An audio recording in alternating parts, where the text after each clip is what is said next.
Hello students, तो class 9 में chapter number 9 NCERT examiner से हम सॉल्व करते हैं force and laws of motion.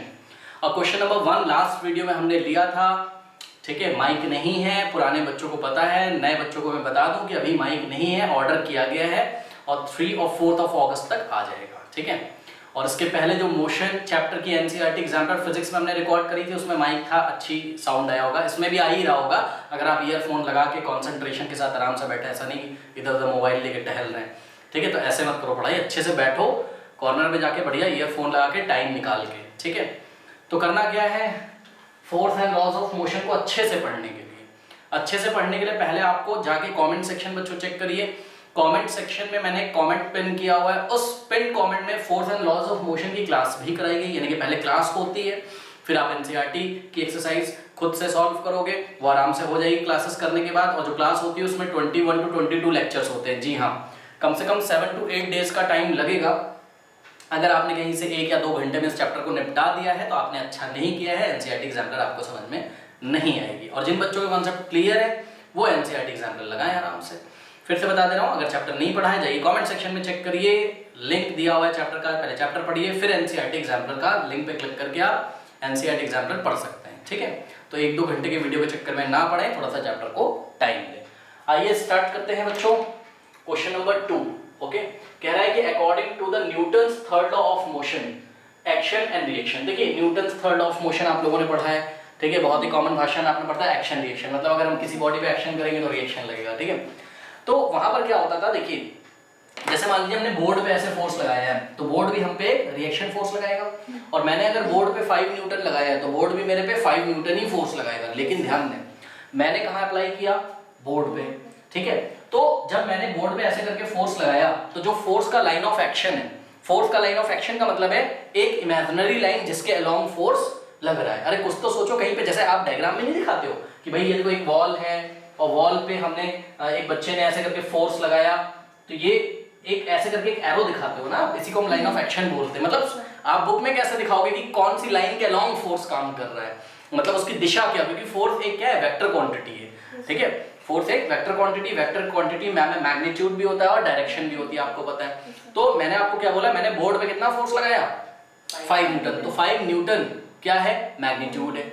लेकिन 5 न्यूटन, 5 एक्चुअल में मैग्नीट्यूड है, न्यूटन उसका यूनिट है फोर्स का, तो 5 को मैं क्या बोल रहा हूँ कि फोर्स का मैग्नीट्यूड, तो 5 न्यूटन मैग्नीट्यूड हो गया।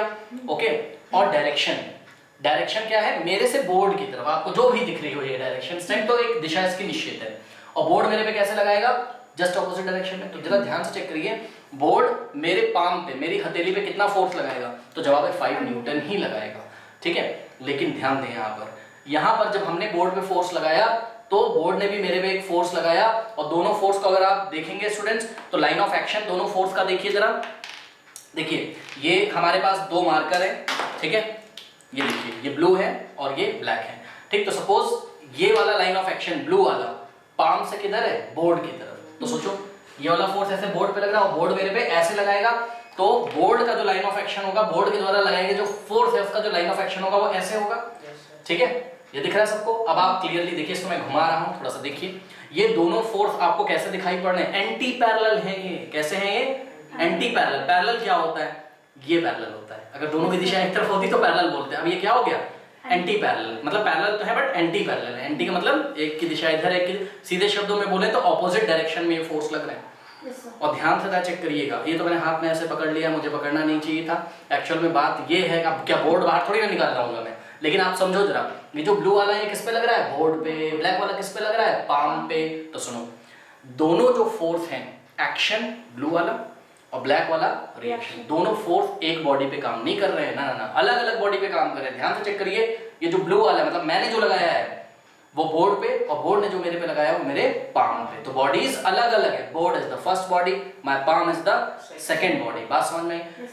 लेकिन हाँ, तो यहां से हमें क्लियर ये होता है क्या कि एक्शन रिएक्शन लॉ में जो एक्शन रिएक्शन फोर्स होंगे वो डिफरेंट बॉडीज पे होंगे और इक्वल इन मैग्नीट्यूड होंगे। क्या होंगे, इक्वल इन मैग्नीट्यूड। अगर मैंने इस पे 5 लगाया तो ये भी मेरे पे 5 लगाएगा, और एंटी पैरेलल होंगे। कैसे होंगे, एंटी पैरेलल होंगे। ठीक है, anti parallel means in just opposite direction. Okay, तो ये बातें हमें समझ में आती हैं। ठीक है, अच्छा देखिए अगर हम आपको बोले नॉर्मल टू ईच अदर, तो इस बात का क्या मतलब है? देखिए नॉर्मल टू ईच अदर का मतलब थोड़ा सा समझिए।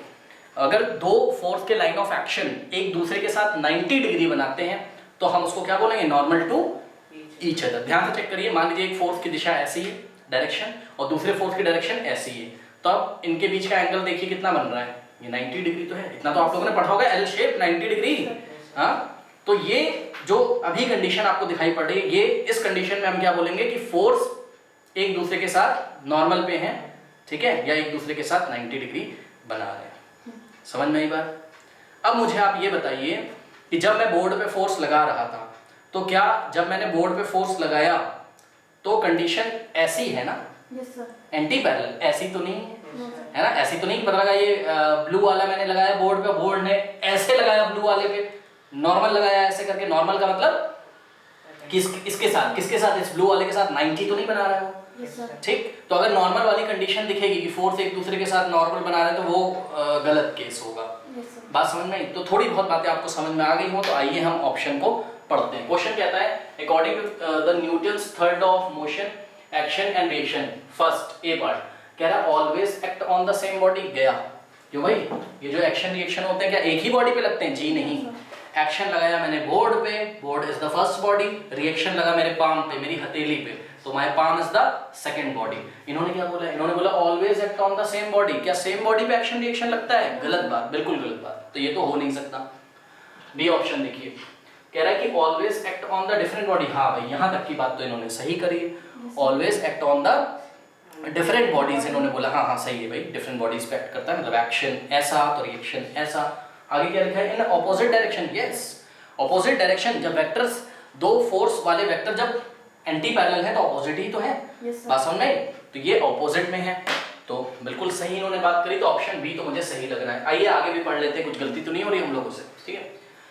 ऑप्शन सी कह रहा है have the same magnitude and directions. Have the same magnitude and direction. सुनो, आपको पता है क्या फिजिक्स और मैथ्स में एंड का क्या मतलब होता है? As well as. एंड का मतलब होता है एज वेल एज, मतलब ऐसा भी होता हो और ऐसा भी होता हो। तो सुनो ध्यान से चेक करो, हैव द सेम मैग्नीट्यूड, यहां तक की बात तो इसने सही करी कि भाई दोनों फोर्स मतलब एक्शन और रिएक्शन के मैग्नीट्यूड तो सेम होते हैं। मैंने आपको बताया था, अगर मैंने 5 न्यूटन लगाया बोर्ड पे तो बोर्ड भी मेरे पे 5 न्यूटन लगाएगा।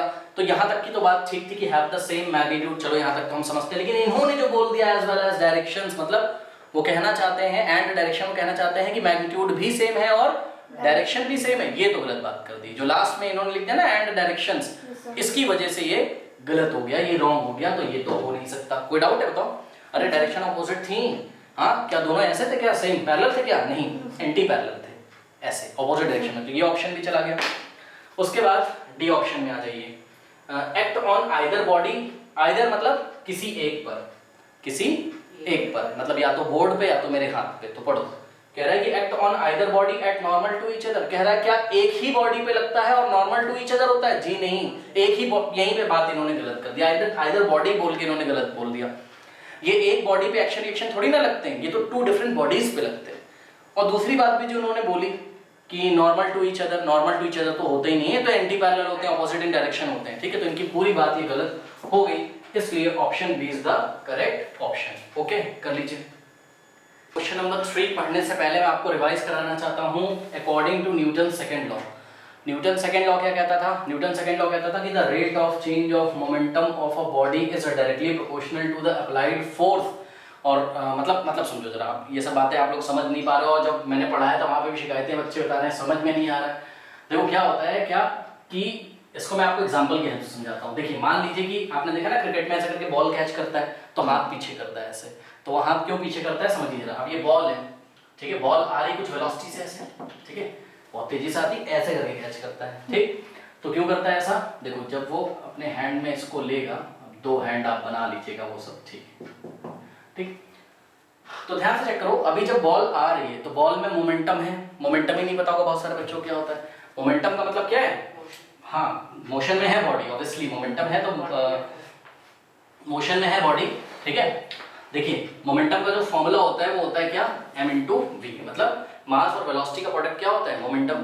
तो अगर किसी बॉडी का मान लीजिए मास बहुत ज्यादा है तब भी उसका मोमेंटम बहुत ज्यादा होगा, क्योंकि चेक करो ना, ये momentum is directly proportional to mass as well as velocity का मैग्नीट्यूड, जो भी होगा वेलोसिटी का मैग्नीट्यूड, ठीक है।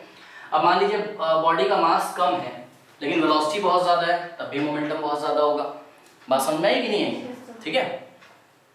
जैसे कि बुलेट नहीं होती, बुलेट, तो बुलेट का मास तो बहुत कम होता है, 10 ग्राम की तो बुलेट होती है, बट आती बहुत तेजी से, यानी कि वेलोसिटी उसकी बहुत हाई होती है, यही रीजन उसका मोमेंटम बहुत हाई होता है, ठीक है ना। तो ये होता है, इसीलिए वो बहुत तेजी से चोट करती है। ये सब चीजें हमने क्लास में डिस्कस करी है। हम यहाँ पे आते हैं। देखो अब ये बॉल आ रही है, ठीक। अब बॉल अगर आ रही है तो बॉल का कुछ ना कुछ मास होगा। चलो बॉल मान लिया कि भाई छोटी है, 100 ग्राम की होगी, 150 ग्राम की होगी, कोई बात नहीं, मास बहुत कम है, लेकिन उसको बहुत तेजी से बैट से जब हिट किया गया है तो उसमें वेलोसिटी बहुत बढ़िया है, मतलब वेलोसिटी का जो मैग्नीट्यूड है वो बहुत हाई है, बहुत तेजी से बॉल आती है, ठीक है। तो लेट अस से अब क्या ले लें, मैं एक एग्जांपल बस ले रहा हूँ, तो उसको दिल पे मत लेना कि बॉल इतनी ही वेलोसिटी से आ रही है, हमें नहीं पता कितनी वेलोसिटी से आ रही है। मान लो कि 200 ग्राम की बॉल है, तो 200 ग्राम कितना हो जाएगा, 0.2 kg, ठीक है। तो 0.2 kg मास है इसका, ठीक है। 200 को मैंने 1000 से डिवाइड लगा दिया तो 0.2 आ गया ना। और इसकी जो वेलोसिटी है वो कितनी है, लेट अस से 20 मीटर पर सेकंड, कितनी है, 20 मीटर पर सेकंड। अब आप ध्यान से चेक करिए बच्चों, ये जो है P इनिशियल अगर मैं निकालूं, P इनिशियल का मतलब PI मतलब व्हाट, इनिशियल मोमेंटम। मतलब जब हमने बॉल को यहाँ पे देखा, अभी आपको जब हम दिखा रहे हैं भाई ये आ रही है कितनी वेलोसिटी से, 20 मीटर पर सेकंड के मैग्नीट्यूड वाली वेलोसिटी से, और दिशा इसकी क्या है, राइट टू लेफ्ट, आप देख रहे हो बोर्ड पे, ठीक है। तो उसका जो मोमेंटम निकालोगे आप कैसे निकालोगे, M इनिशियल V इनिशियल से। तो M इनिशियल, और देखो सबको पता है M इनिशियल मुझे लिखने की कोई जरूरत भी नहीं है, क्योंकि आप लोगों को पता है कि जो मास है वो तो इनिशियल भी उतना रहेगा, फाइनली जब वो पकड़ लेगा मास थोड़ी ना चेंज हो जाएगा, ठीक है। तो V इनिशियल, तो कितना आ जाएगा आंसर, ध्यान से चेक करो, ये हो जाएगा हमारे पास 0.2, मास कितना रखा 0.2, और वेलोसिटी कितनी रखी 20, तो ये हो जाएगा कितना, यहाँ से हमने हटाया 0.10, 10 1 10 2 2 2 4, तो 4 किलोग्राम मीटर पर सेकेंड, या फिर ठीक है 4 किलोग्राम मीटर पर सेकेंड। बात समझ में, इसका मोमेंटम है, ओके। अब एक बात बताइए, जब उसके हाथ में आ जाती है बॉल फाइनली, तो बॉल का मोमेंटम कितना होता है, रुक जाती है ना, तो उसकी वेलोसिटी कितनी हो जाएगी, 0, तो मोमेंटम भी कितना हो जाएगा, 0, क्योंकि मोमेंटम तो तभी होगा जब बॉडी में वेलोसिटी होगी। चेक करो, अगर v की वैल्यू 0 हो जाए तो m × 0 0, मास होने के बावजूद भी उसके पास मोमेंटम 0 होगा। तो यही कंडीशन हम आपको दिखाते हैं। मान लीजिए कि यहाँ पे थोड़ा डायग्राम देखिए, अब उसके हाथ में मान लीजिए बॉल आ गई, अरे यार लो चेक करो, यहाँ हाथ में उसके बॉल आ गई, ठीक। तो मास तो अभी भी कितना है 0.2 kg, ठीक है, और वेलोसिटी फाइनल कितनी हो गई इसकी, 0, हाँ 0 मीटर पर सेकंड हो गई। तो अगर हम आपसे बोले क्या कि भाई फाइनल मोमेंटम निकालिए, ठीक, तो फाइनल मोमेंटम अगर आप निकालेंगे तो क्या हो जाएगा 0.2 बाय मास इनटू वेलोसिटी। अपनी कौन सी वेलोसिटी रखोगे, फाइनल वेलोसिटी कितनी, 0, तो 0.2 × 0 0, तो उसका मोमेंटम कितना हो गया, 0 हो गया, ठीक। यानी कि जब बॉडी स्टॉप आपको करनी है तो आपको उसका मोमेंटम चेंज करना पड़ेगा। चेक करो, अब इसका मोमेंटम कितना था 4 से आपको डिक्रीज करके कितना करना पड़ेगा, मोमेंटम 0, और ऐसा आप तब कर पाओगे जब उसकी वेलोसिटी 0 कर दो। वेलोसिटी कैसे 0 करोगे, अगर उसको पकड़ लो, ठीक है ना, तो रुक जाएगी। लेकिन हमको न्यूटन सेकंड लॉ में ये पढ़ाया गया था, आप ध्यान से चेक करिए। अब मैं जरा आपको यहाँ पे इसकी पोल खोल रहा हूँ न्यूटन सेकंड लॉ की। वो कहता था the rate of change of momentum. अच्छा हाँ, एक चीज और, एक बार बताइए, जब बॉल आएगी, अब जैसा आप मेरे को मान लो बॉल दे रहे हो ऐसे, तो जब बॉल आएगी तो बॉल अप्लाई करेगी एक तरीके का फोर्स, किसके, मेरे हैंड पे, और फिर मेरा जो हैंड का पाम है वो भी बॉल पे लगाएगा, तो वो अलग बात है। लेकिन जब बॉल आएगी तो बॉल एक अप्लाई फोर्स करेगी, एक फोर्स अप्लाई करेगी कहाँ पर, मेरे पाम पे। और सुनो, बॉल जितना ज्यादा फोर्स लगाएगी उतना मुझे कष्ट होगा, चोट लगेगी भाई, ठीक है। तो आप क्या चाहते हो, कम से कम चोट लगे। तो जो न्यूटन ने बोला था, जरा उनकी बात मान लीजिए, वो क्या कहते थे, कहते थे कि the rate of change of momentum of a body, the rate of change of का मतलब समय के हिसाब से चेंज होना, समय के हिसाब तो ज्यादा अच्छा शब्द नहीं, समय के रेस्पेक्ट में चेंज होना, ठीक है। तो the rate of change of momentum of a body is directly proportional to, मतलब समय के रेस्पेक्ट में या दिए गए टाइम इंटरवल में जितना, जिस हिसाब से rate of change of momentum होगा उसी हिसाब से अप्लाइड फोर्स भी होगा। मतलब ये जो अप्लाइड फोर्स होगा ना बॉल के द्वारा, किस पे, मेरे हाथ पे, this applied force is directly proportional to what, rate of change of momentum. अब देखिए rate of change of momentum आप कैसे निकालेंगे बताइए। Rate of change of momentum आप इस तरीके से निकालेंगे भाई, देखिए सिंपल सी बात है, क्या कि मान लो बच्चों की बॉल की वेलोसिटी 20 थी और 0 होने में इसको टाइम कितना लगा, यहाँ से यहाँ तक का टाइम कितना, सपोज t, अरे कुछ तो समय गुजरा होगा ना, 0.1 सेकंड, 0.2 सेकंड, कुछ तो टाइम लगा होगा, क्या होने में टाइम लगा होगा बताओ? वेलोसिटी जीरो होने में, वेलोसिटी जीरो होने में। अब दूसरे शब्दों में बोले तो मोमेंटम चेंज होने के लिए, मोमेंटम चेंज होने के लिए समय कितना लगा? टी लगा। तो ध्यान से चेक करिएगा ये रेट कैसे निकालते हैं किसी चीज का। देखो क्या क्या निकालना है, rate of change of momentum. पहले आप इतना निकालो, पहले आप सिर्फ इतना निकालो, क्या? चेंज ऑफ मोमेंटम निकालो। तो चेंज ऑफ मोमेंटम कैसे निकालेंगे बताइए भाई? किसी भी चीज का अगर आपको चेंज निकालना हो, फाइनल माइनस इनिशियल कर दो। फाइनल माइनस, भाई आज 100 रुपए है तुम्हारे पास, कल 200 हो गए, तो final minus initial, final rupees कितना है 200 और इनिशियल कितना था 100, तो चेंज कितने का आया 100 का। बात समझ में आ गई कि नहीं? तो पहले आप निकालो क्या, पहले आप निकालो चेंज ऑफ मोमेंटम निकालो।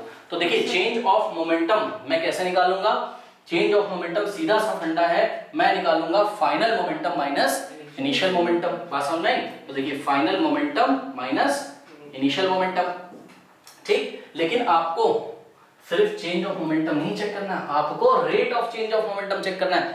मतलब ये मोमेंटम चेंज होने में कितना समय लगा, तो इसका रेट कैसे निकालेंगे? टाइम से डिवाइड करके। किसी भी चीज का रेट अगर निकालना होता है तो उसको हम उस चीज से डिवाइड कर देते हैं। यहाँ पर रेट हमको rate of change of momentum निकालना है तो हम टाइम के रिस्पेक्ट में बात करें तो हम टाइम से इसको डिवाइड कर देंगे। तो ये जो पूरी क्वांटिटी इसको क्या पढ़ा जाएगा? ध्यान से चेक करना, ये जो पूरी क्वांटिटी है इसको क्या पढ़ा जाएगा? बोलो। हाँ, इसको क्या पढ़ा जाएगा? Rate of what? Change of momentum. Change of momentum. अब मेरी बात ध्यान से सुनो, यहीं पे बच्चे कंफ्यूज रहते हैं। अरे आपको इस पूरे को चेक करना है, आपको सिर्फ न्यूमरेटर नहीं चेक करना, ना ना ना ना, आपको पूरा चेक करना है। तो अगर ये पूरी क्वांटिटी ज्यादा होगी तो फोर्स भी क्या होगा? ज्यादा। चेक करो ना, force is directly proportional to force, क्या? Applied force. किसके द्वारा अप्लाइड फोर्स? बॉल के द्वारा मेरे हाथ पे जो अप्लाइड फोर्स है that this is directly proportional to rate of change of momentum. जितना ज्यादा rate of change of momentum होगा उतना ज्यादा वो फोर्स अप्लाई करेगी। अब तुम बताओ क्या चाहते हो? ये rate of change of momentum ज्यादा हो जाएगी, कम हो जाए? कम हो जाए, तभी तो बॉल मेरे हाथ पे अप्लाइड फोर्स कम लगाएगी और मुझे कम चोट लगेगी। अब सुनो, अब इसको भैया करना है तुमको कम, इसको करना है कम। कैसे करोगे कम? सुनो सुनो सुनो, कैसे करोगे कम? मैथ्स पढ़ी है आपने? आइए हम आपको एक चीज दिखाते हैं मैथ्स में। अब यहाँ जगह तो बची नहीं, कहाँ पे करें? यहाँ पे देखिए, चलिए देखिए, मान लीजिए हमने आपको एक नंबर दे दिया, नंबर है आपके पास 8, करेक्ट? अब 8 के नीचे मान लीजिए 4 आ गया, आंसर बताओ कितना आएगा? 2। अब 8 के नीचे अगर 2 आ गया तो नंबर बताओ कितना आएगा? 4। ध्यान से चेक करो, न्यूमरेटर तो दोनों बार क्या था? सेम था।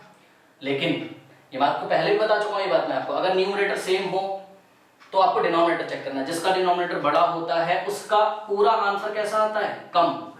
और जिसका मतलब न्यूमरेटर तो सेम है लेकिन जिसका डिनोमिनेटर छोटा होता है उसका आंसर क्या आता है? बड़ा। चेक करो उसका आंसर कैसा आता है? बड़ा। ठीक है, अब सुनो मेरी बात, सुनो सुनो सुनो। अब ये न्यूमरेटर और डिनोमिनेटर वाली बात क्या मैंने बता दी? ये मैंने ये बता दी कि यहाँ पे आप न्यूमरेटर को चेक करिए। न्यूमरेटर क्या है? Change in momentum. किसी किसी किताब में ऐसे भी लिखा रहता है तो आप परेशान ना हो, देखो ऐसे भी लिखा रहता है F is directly proportional to P2 minus P1 by T। P2 मतलब फाइनल मोमेंटम और P1 मतलब इनिशियल मोमेंटम। ठीक है, तो ये पूरा हो गया rate of change of momentum. हमने यहाँ PF और PI से दिखा दिया, कोई बात नहीं। अब आप ध्यान से चेक करो, ये जो बच्चों न्यूमरेटर है वो तो फिक्स है। कैसे?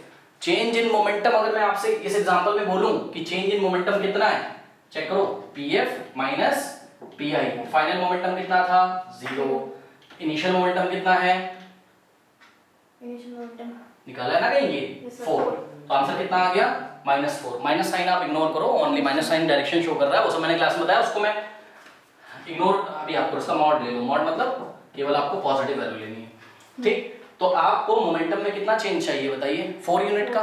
ठीक, अब सुनो, न्यूमरेटर तो फिक्स हो गया, सही है, न्यूमरेटर तो फिक्स हो गया। यहाँ पे चेक करो, तो force is directly proportional to 4 by, अब सब कुछ किस पे डिपेंड कर रहा है? डिनोमिनेटर पे। अगर तुम टाइम बढ़ा दोगे तो आंसर कैसा आएगा? कम। ये पूरी क्वांटिटी कैसी हो जाएगी?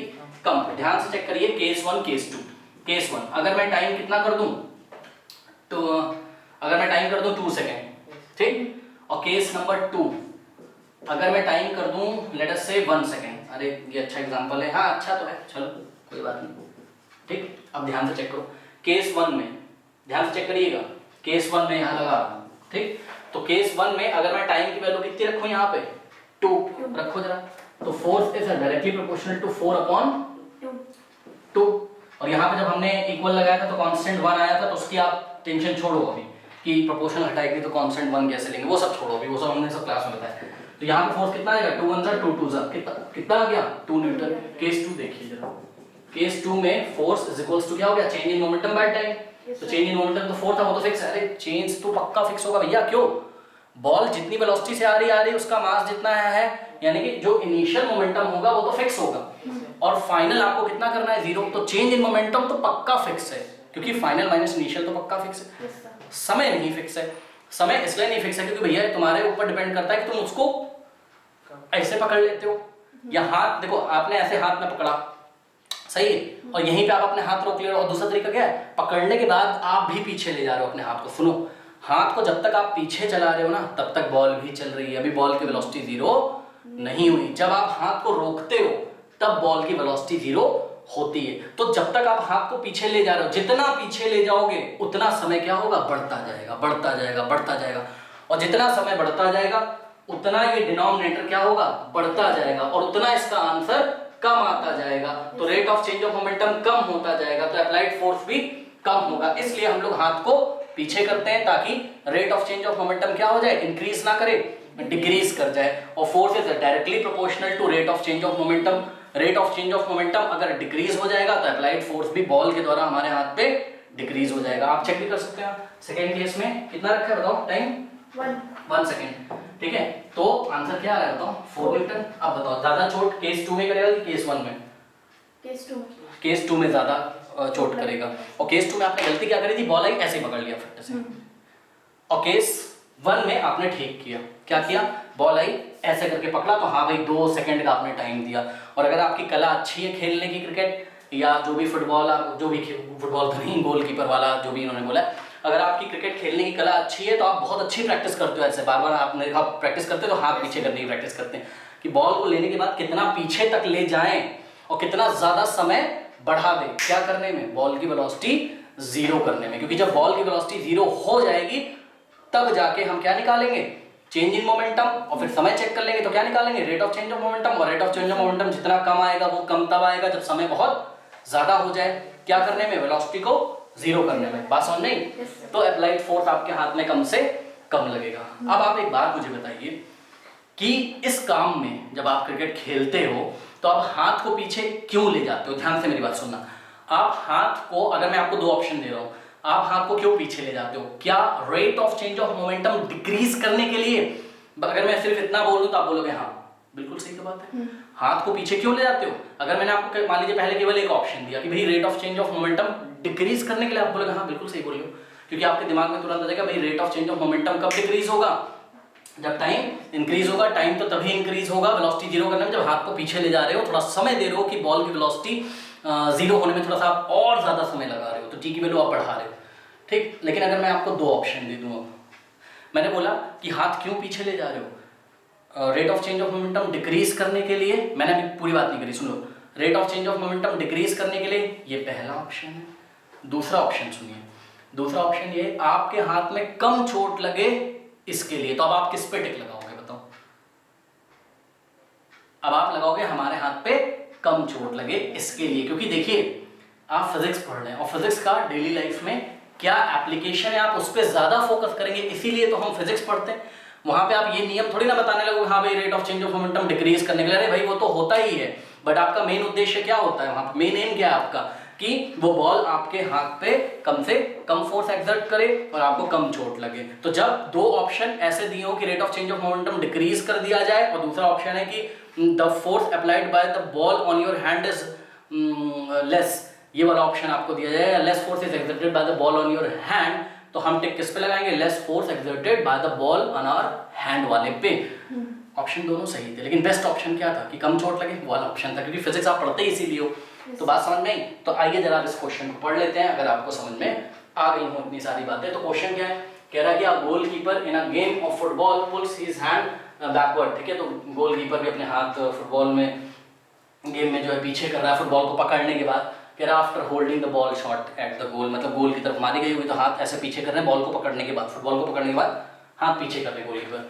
कह रहा है दिस एनेबल्स द गोलकीपर, ठीक है, ये गोलकीपर को किस योग्य बनाती है? आइए जरा चेक करते हैं क्यों करता है गोलकीपर ऐसा। A option, exert larger force on the ball, wrong. ठीक, सुनो, गोलकीपर क्यों चाहेगा भैया कि बॉल पे लार्जर फोर्स लगाए? क्यों? अगर वो लार्जर फोर्स लगाएगा तो आती हुई बॉल को यूं मारेगा, ठीक, और उसको चोट बहुत तेज लगेगी, पता है, क्योंकि एक तो उधर से आ रही है, उसको जब तुम ऐसे करके मारोगे, जितना तेज तुम मारोगे उतना तेज वो जब कांटेक्ट में होगी जितने टाइम के लिए भी, तो उतने टाइम के लिए बहुत तेज तुम्हारे हाथ पे भी फोर्स लगा देगी, एक्शन रिएक्शन, चोट लग जाएगी तुम्हें, ये तो गया। ठीक है, दूसरा क्या कह रहा है कि reduce the force exerted by the ball on his hand. हाँ भाई, ये बात तो मुझे थोड़ी थोड़ी ठीक लग रही है, तो चलो अभी इसको सेलेक्ट कर लेते हैं। भाई रिड्यूस मतलब कम करना, the force exerted by the ball on the hands, हाथों पे हाँ कम फोर्स लगे, मतलब exerted by the ball on, हाँ जो फोर्स किसके द्वारा लग रहा है? बॉल के द्वारा, कहाँ पर? उसके हैंड, उसको रिड्यूस, उसको कम करने के लिए। यस, मुझे ये तो थोड़ा सा ठीक लग रहा है, तो ऑप्शन बी पे भी मैंने टिक लगा लिया। आइए चेक कर लेते हैं क्या सी और डी में हमारी कोई गलती तो नहीं हो रही है। क्या कह रहा है? सी कह रहा है कि increase the rate of change of momentum, ये तो हो नहीं सकता। ठीक है, rate of change of momentum क्यों इंक्रीज करोगे भैया? अगर rate of change of momentum increase कर दोगे ये पूरा, तो फोर्स भी तो अप्लाइड फोर्स बॉल के द्वारा इंक्रीज हो जाएगा, चोट बहुत ज्यादा लगेगी। ये तो बिल्कुल ही गलत बात कर दी इन्होंने, ये तो हो नहीं सकता। उसके बाद डी में आ जाओ, decrease the rate of change of momentum. ठीक, सुनो, बात तो इन्होंने सही करी है कि decrease the rate of change of momentum, जो बॉल का rate of change of momentum है उसको डिक्रीज करने के लिए ऑब्वियसली हाथ को पीछे ले गया है, क्योंकि rate of change of momentum तभी डिक्रीज होगा जब टाइम की वैल्यू कम होगी और टाइम की वैल्यू ज्यादा होगी, और टाइम की वैल्यू ज्यादा तब होगी जब हाथ पीछे लेगा, मोर टाइम देगा। लेकिन ध्यान से समझिए, अभी आपको 4 ऑप्शन दिए और 4 में से आपको एक बेस्ट चूज करना है। तो जो आपका एप्लीकेशन है डेली लाइफ में, मतलब जिसलिए आप फिजिक्स पढ़ते हो, इसलिए आप फिजिक्स पढ़ते हो कि आपके हाथ पे कम चोट लगे, means the force exerted by the ball on the hands क्या हो जाए? रिड्यूस हो जाए, तब इस पे टिक लगाओगे। लेकिन एग्जाम में यही क्वेश्चन अगर ऐसे आ जाए, कैसे? देखिए, ये सब मैं हटा दे रहा हूं, कभी कभी ऐसे आता है आपको फर्स्ट, सेकेंड, थर्ड और फोर्थ ऐसे करके ना, पहले 4 स्टेटमेंट दिए रहेंगे और नीचे फिर 4 ऑप्शन दिए रहेंगे। कैसे बोलेगा? ऐसे बोल देगा, देखो बोलेगा A and B are correct, फिर बोलेगा B and D are correct, ठीक है, और भी कुछ भी बोल देगा, सी एंड डी, फिर बोल देगा सी एंड ए। तब हम लोग पता है क्या करेंगे? तब हम लोग किस पे टिक लगाएंगे? बी एंड डी, तब हम लोग 2 वाले को टिक कर देंगे। लेकिन अभी 4 ही ऑप्शन दिए थे तो हम अपना बेस्ट चूज करेंगे। ओके, कर लीजिए। 4th एंड 5th देखिए, क्वेश्चन नंबर 4 देखते हैं। सबसे पहले क्या कह रहा है? कह रहा है कि the inertia of an object tends to cause the body to increase its speed, to decrease its speed, to resist any change in its state of motion, and last is to decelerate due to friction। बच्चे को पता होगा ये तो। Inertia body की ऐसी property होती है जिसके कारण अगर वो रेस्ट में है तो रेस्ट पे रहता है, अगर मोशन में है तो वो मोशन में चलता रहता है, मतलब मोशन में रहता है। तो आपको पता है क्या कि स्टेट ऑफ मोशन 2 तरीके के होते हैं। क्या? या तो स्टेट ऑफ क्या होगा? रेस्ट, और या तो स्टेट ऑफ मोशन होगा, मतलब बॉडी मूव कर रही होगी। तो इन दोनों को ही अपोज करेगा कौन सा? बॉडी की कौन सी प्रॉपर्टी? इनर्शिया। पता है आपको? और इनर्शिया किस पे डिपेंड करता है? बॉडी के मास पे, आपको पता है ना। अब जैसे मान लो बहुत हैवी मास की ट्रेन आ रही है, अब आप उसको लगे रोकने में, ठीक है, तो जो ट्रेन का मास है, करेक्ट, तो जो ट्रेन का मास है, मास के कारण ही इनर्शिया होता है, तो उसका इनर्शिया काफी अच्छा है। तो ये जो प्रॉपर्टी है उसकी इनर्शिया वाली, इसके कारण वो किसको अपोज करेगी? Any change in the state of motion. मतलब ट्रेन चल रही तो वो चलती रहना चाहती है, या तो इतना फोर्स तुम उस पर लगा दो तुम्हारी मानेगी कहाँ, क्योंकि वो चलती रहना चाहती है।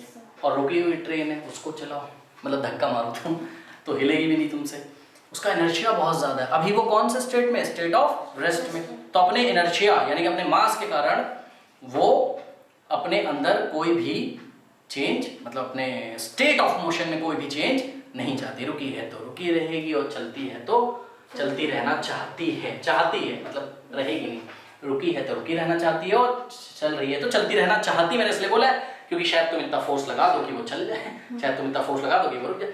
तो ये तो बच्चों वाला खेल था कि the inertia of an object tends to cause the body to resist any change in state of motion. Okay, और बाकी फालतू की बातें लिखी तो हम उसको डिस्कस नहीं कर रहे हैं, ठीक है। 5th में आ जाइए। 5th बहुत बढ़िया क्वेश्चन है। अब यहाँ कुछ बच्चे कंफ्यूज हो जाएंगे। देखिए बात समझिए, इस क्वेश्चन को पढ़ने से पहले मैं आपको एक बात बताना चाहता हूँ।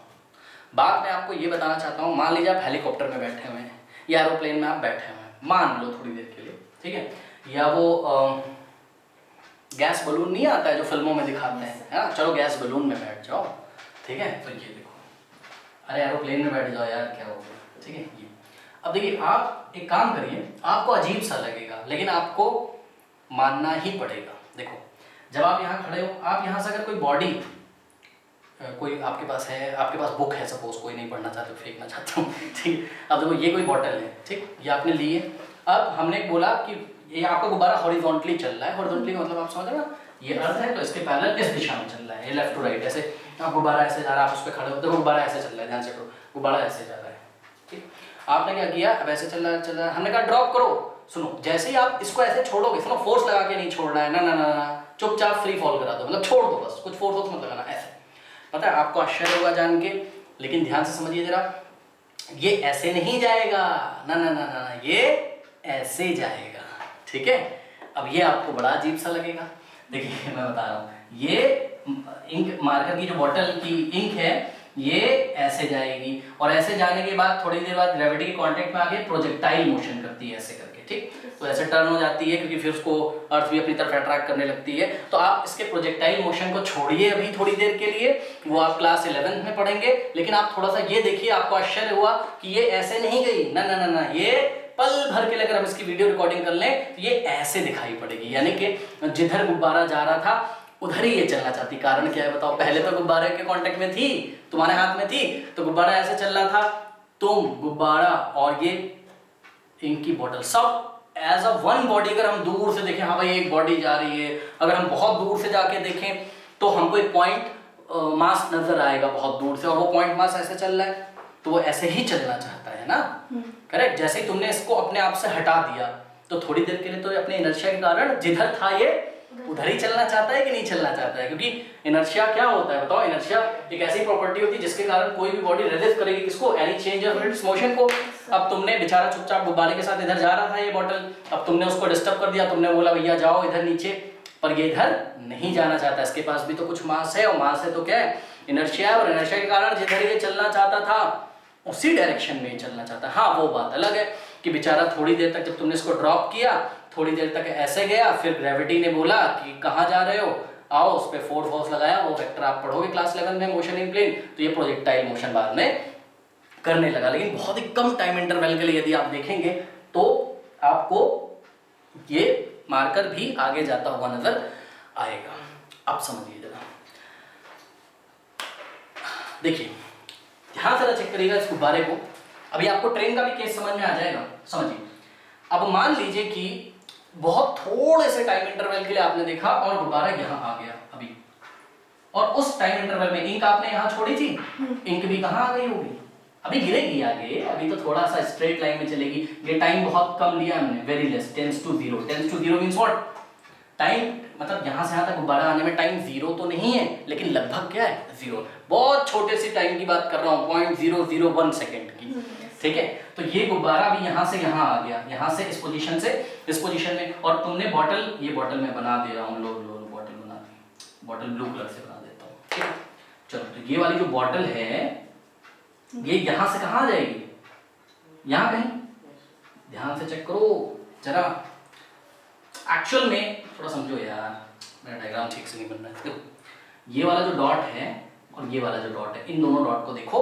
सपोज इस डॉट पे मैं खड़ा हूं, मैंने बॉटल जब छोड़ी थी तो ऐसे थी, अब गुब्बारा delta t tends to zero, यानी कि बहुत ही छोटा सा टाइम है, अरे कुछ भी यार, लो डेल्टा टी लो 0.001 सेकंड, बस खुश, इतना ले लो, ठीक। अब इस टाइम में गुब्बारा पॉइंट ए से कहाँ आ गया, पॉइंट बी पे। आप ध्यान से चेक करिए बच्चों, ये इंक की बॉटल भी अगर ध्यान से देखें तो कहाँ पे आ जाएगी, जस्ट पॉइंट बी के नीचे, क्योंकि बॉटल भी तो ऐसे ही चल रही। हाँ अलग बात है कि अब इस पॉइंट से जाके वो ऐसे प्रोजेक्टाइल मोशन कर जाएगी, ठीक है, जैसे बॉल नहीं जाती है ऐसे करके, तो प्रोजेक्टाइल मोशन कर जाएगी, वो आप छोड़ो। लेकिन बहुत ही छोटे से इंटरवल में देखोगे तो ये ऐसा हॉरिजॉन्टल चलेगी। खास बात चेक करो, पता है जहां तुम खड़े थे ना, और जहां से तुमने बॉटल को छोड़ा, जैसे तुमने बॉटल को ड्रॉप किया था तुम ये सोच रहे थे कि मैं निकल जाऊंगा आगे और बॉटल रह जाएगी कहीं पीछे, फिर से मैं आपको बता रहा हूँ, मैं बहुत से छोटे से इंटरवल में बात कर रहा हूँ। आप ये मत समझ लो 5 सेकंड बाद चेक कर रहे हैं, अरे 5 सेकंड बाद तो तुम कहीं निकल जाओगे, वो बेचारी प्रोजेक्टाइल मोशन करके ग्रेविटेशनल फोर्स की वजह से गिर जाएगी, वो नहीं। बहुत छोटे से टाइम इंटरवल में अगर तुम चेक करो, अपनी वीडियो रिकॉर्डिंग करवाओ और आके नीचे फिर देखो अपने लैपटॉप में, और ये देखो कि भाई बॉटल तो मैंने यहाँ ड्रॉप करी थी और जैसे ही 0.001 सेकंड हुआ मैं यहाँ आ गया गुब्बारे के साथ, बॉटल को कहीं पीछे रह जाना चाहिए था, लेकिन बॉटल भी आपके जस्ट नीचे ही रहती, वो ऐसे गई है। Yes sir. ठीक है, किसके कारण बताइए? इनर्शिया के कारण। ये एक केस है, लेकिन जरा समझिए, अगर इस 0.001 सेकंड का और कम टाइम लूं मैं, कितना टाइम सोचो, 0.00001 सेकंड, तो ये वाला टाइम तो इससे कम है। Yes sir. सोचो सोचो सोचो, अगर तुम ऐसा कर लो कि 0.001 सेकंड के बीच में इतने टाइम पे, अरे इतना टाइम तो आएगा ना। जिनको नहीं समझ में आ रहा वो ऐसे समझ लेना, भैया क्या टेंशन ले रहे हो लोग। ये मान लो 1 सेकंड में गुब्बारा तुम्हारा यहाँ से यहाँ आया, ठीक ठीक है, 5 सेकंड कर दे रहा हूँ मैं समझाने के लिए, अरे 5 यूनिट कर लो, चलो अब ये बहुत छोटा यूनिट होगा टाइम का, ठीक। लेकिन तुमने क्या किया, दो यूनिट टाइम में गुब्बारे को एक्सलेट कर दिया।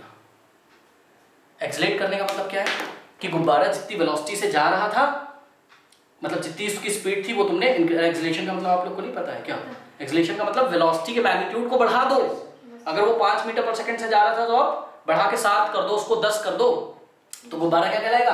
गुब्बारा ये हॉरिजॉन्टल डायरेक्शन में क्या हो गया? एक्सलेट हो गया। सुनो, अगर गुब्बारा तुम्हारा यूनिफॉर्म स्पीड से चल रहा है, ठीक है, अगर गुब्बारा कैसे चल रहा है?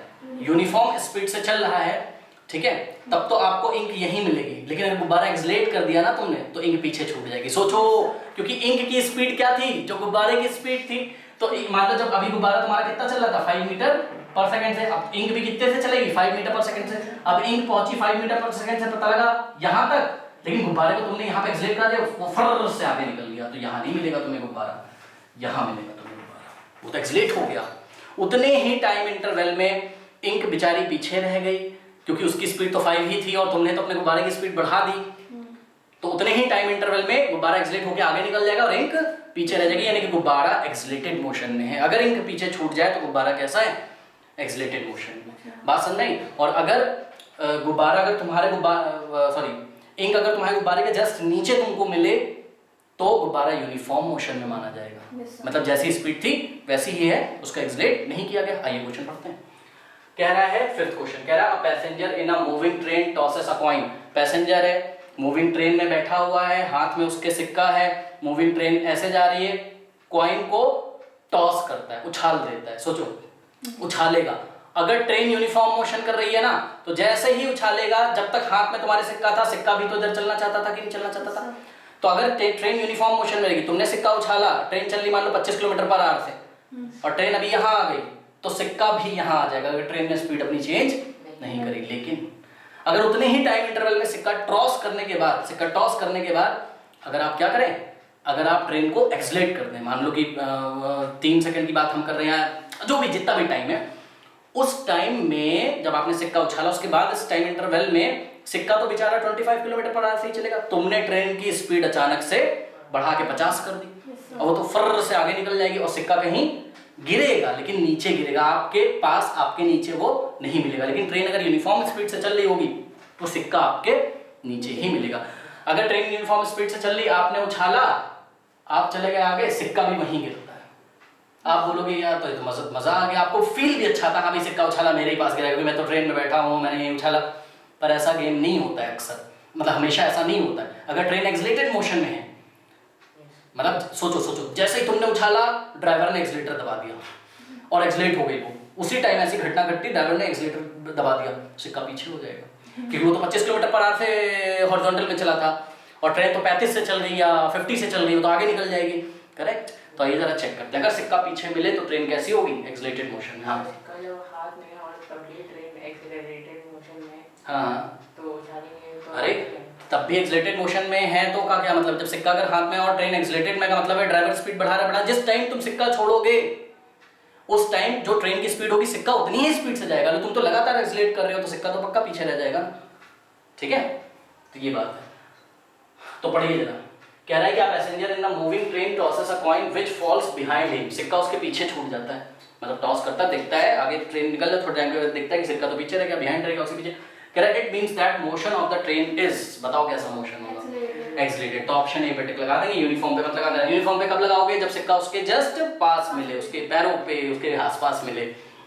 कह रहा है uniform retarded along circular track, ठीक है, यूनिफॉर्म तो हो नहीं सकता यहाँ। रिटार्डेड अगर होगा तो सिक्का कहाँ मिलेगा, सोचो, ब्रेक लग रही है तो सिक्का कहाँ मिलेगा, मेरे ख्याल से सिक्का शायद आगे मिलेगा, ठीक है ना, क्यों, ट्रेन की स्पीड हो गई धीरे और उतने ही टाइम इंटरवल में ट्रेन आगे जा नहीं पाई, और सिक्का तो सोचो जरा, जब कॉइन उछाला था तो कॉइन जा रहा था 25 से, ट्रेन में तुमने लगा दी ब्रेक, बेचारी ट्रेन चल गई 10 से, तो ट्रेन रह जाएगी पीछे, सिक्का हो जाएगा आगे, ठीक। तो अगर सिक्का आगे मिला होता तो हम किस पे लगाते, रिटार्डेड पे, ओके।